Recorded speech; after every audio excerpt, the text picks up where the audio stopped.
All right, we're here at 7:28, getting ready to do the final interior walkthrough. As you can see, we do have the porch getting started here. Getting ready to do the rest of the paint today. I have all the lights on inside because it's taped off for the painting, so we can't really get much light in here when the window's taped up. But anyway, we're 99.9% finished, so I thought I'd go ahead and do this so I wouldn't be under my guys' feet when they were trying to do the final waxing of the floor. But everything else is going to be pretty much the finished product that you see. Of course, you remember where we started on this thing, so it's come a long ways. This is the living room. This is our little bonus room now. Remember, we didn't do a whole lot in here. We did put down new flooring. New lights and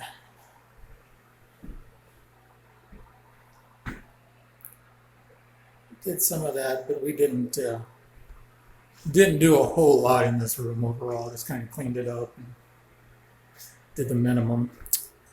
This is our bathroom that we also didn't really do a lot to. This first floor, one of the two first floor bathrooms, but it was in pretty good shape, and for what we were trying to accomplish here, it's definitely didn't need a lot of work. It's good enough. We did paint this glass on the door here because there wasn't a whole lot of privacy on that door before.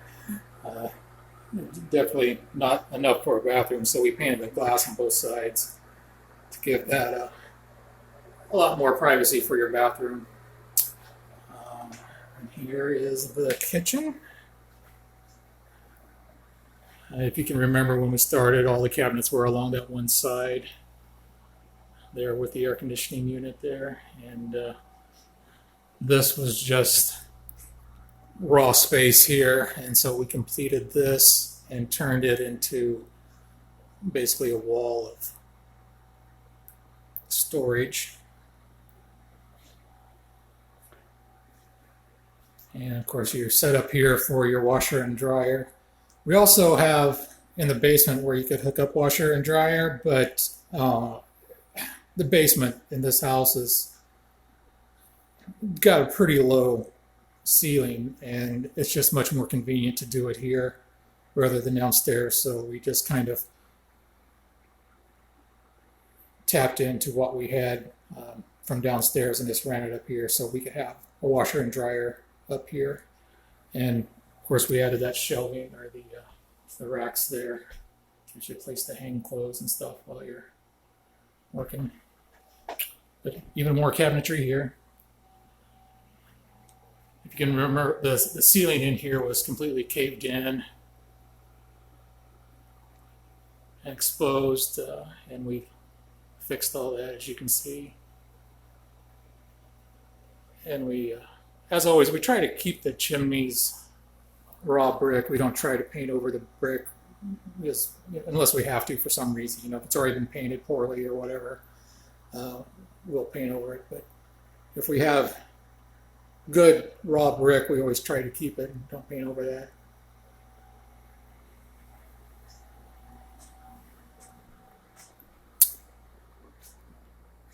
This is your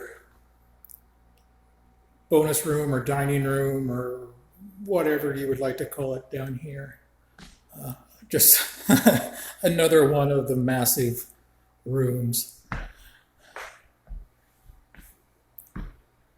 This house is right at, a little over 4,000 square feet on just this side. Remember, this was not technically a duplex, but there's really not a better term for what it is than a duplex, because the other half is, although it's completely separated on utilities and everything, it is touching it. So But we bought both 726 and 728 here, and our total into both of them is a little bit less than $70,000, and altogether we're getting $2,300 in rent.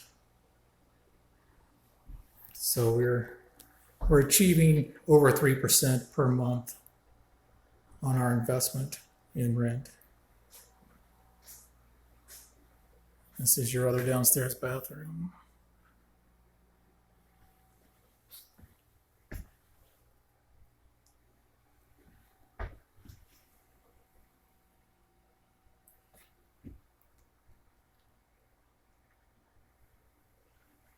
See, we restored. I don't know if you remember that bathtub when we started, but it was in pretty bad shape, so we restored it, and as you can see, it came out looking pretty good now.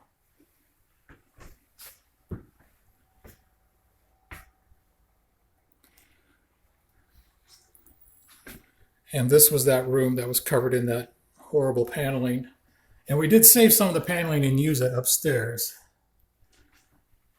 Because of the COVID situation, our material costs started to get out of control because the stuff we usually use just wasn't available. And the same on this carpet. We usually use a light gray, industrial grade carpet because it kind of matches our color scheme. But this is more of a brownish color. Not exactly what I would prefer. It is a pretty good quality carpet.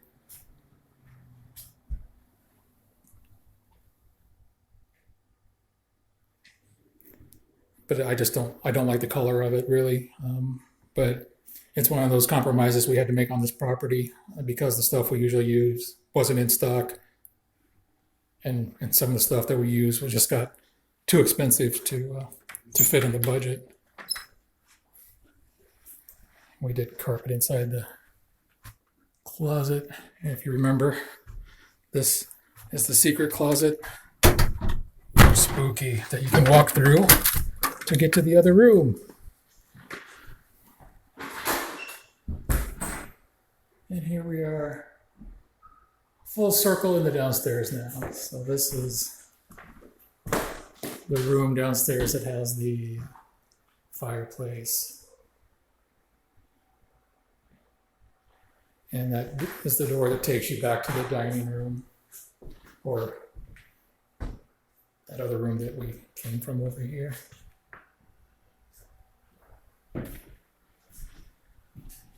But you can see we saved the wood there around the fireplace, and we did save most of the floors in this room. Just on that end of the room, we trimmed it in with the new flooring.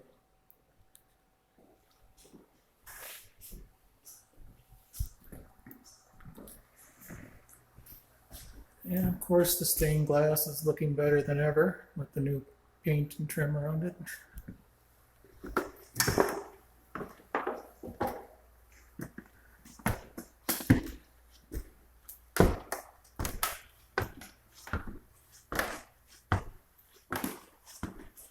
Well, this is where the biggest transformation, of course, took place. This was completely gutted up here when we started, and you can see now.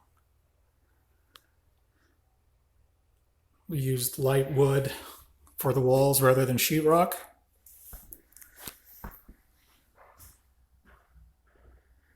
And that's where I mentioned that paneling from downstairs. We used just a little bit of it right there. But the rest of this was, it's a really thin wood treatment. But I think it looks pretty nice on walls. So we've used it on floors, we've used it for cabinetry, we've used this stuff everywhere, and it's really versatile, and it's pretty cheap. It's even cheaper than plywood. It's a lot cheaper than plywood. And it looks good enough on its own to be a finished material, in my opinion. So we didn't even paint this. Just kind of left it raw and rustic.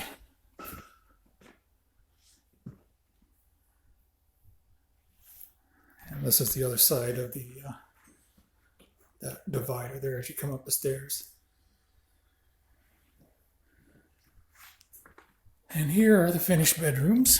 This is what they look like. Once again, we had to use that carpet up here. We got a really good deal on that, and that's a little over 50 cents a square foot is what we ended up on that.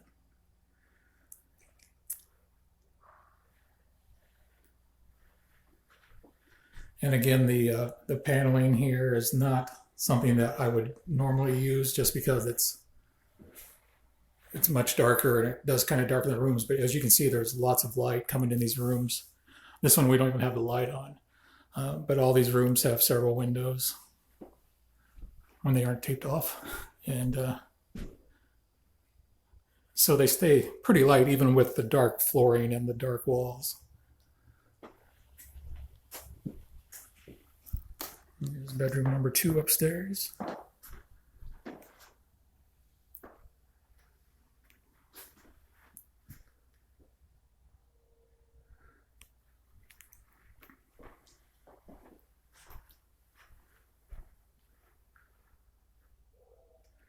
As I said, this upstairs was completely gutted when we started, so it's quite the transformation, even if it's not what we normally, not the materials we would normally use. Normally we would sheetrock that and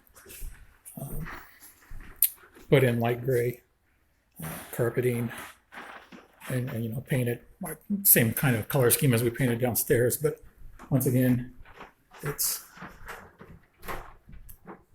functional as is. The tenants that are moving in, we do already have this rented. I don't know if I mentioned that already, but we do already have it rented. So tenants like it. They're happy with it. And once again, this is all taped off here, so got the light on in this room. But when during the daytime, those windows open, it's very light in here despite the dark walls and dark floors.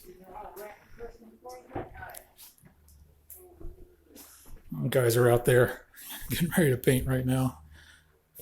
I'll have to come back and do some exterior pictures to update this, and I'll update the group with that. I thought I'd better do the interior now because the tenants are thinking they might move in early, a little bit early, and we're coming up on the weekend, so I don't know if we'll get 100% finished painting today.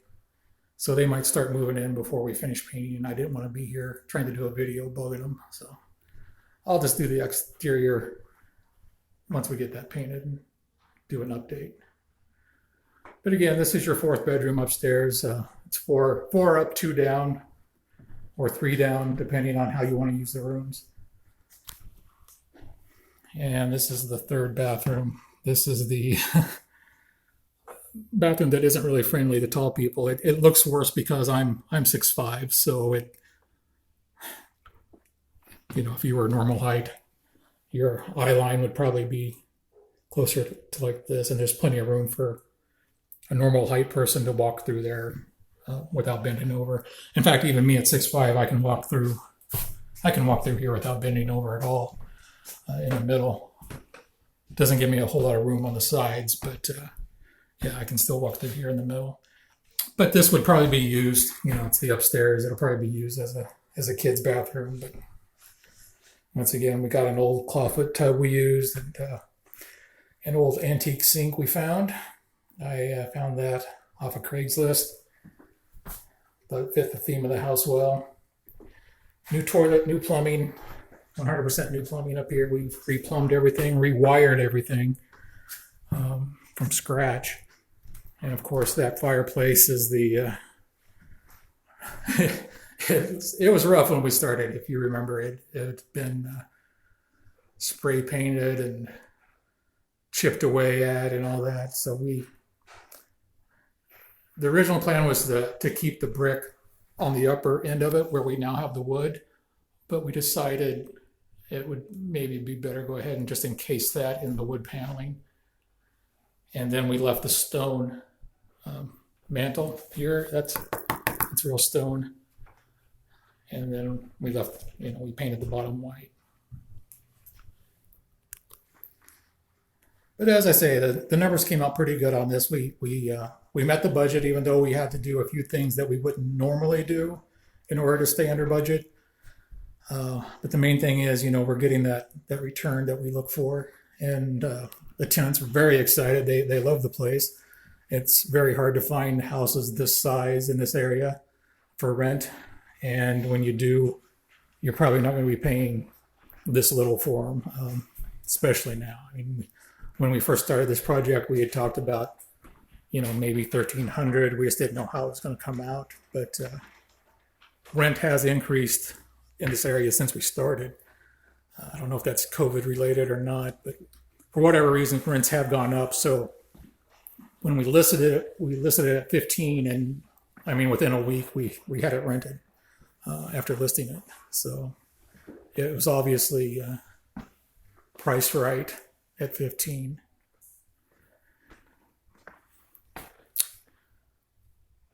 So I think that's it. That wraps it up. That's the full tour here of the completed interior. And as I said, I will update the exterior. I think I went over all the numbers. If you have any questions on the numbers, be sure to ask me. Ask me any other questions you might have about any of the decisions we made and why. I think I've explained most of those in the videos, but if not, feel free to ask.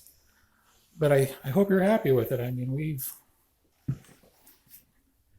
pretty amazing to do 2 houses and about 6,000 square feet total between the 2 houses for under $70,000, including the purchase price. So that's going to be a hard one to beat for doing this much of a transformation. Usually, when houses are as deteriorated as this one was, the numbers just won't work. But because of the situation here, it was really a good opportunity. All right, I will talk to you later.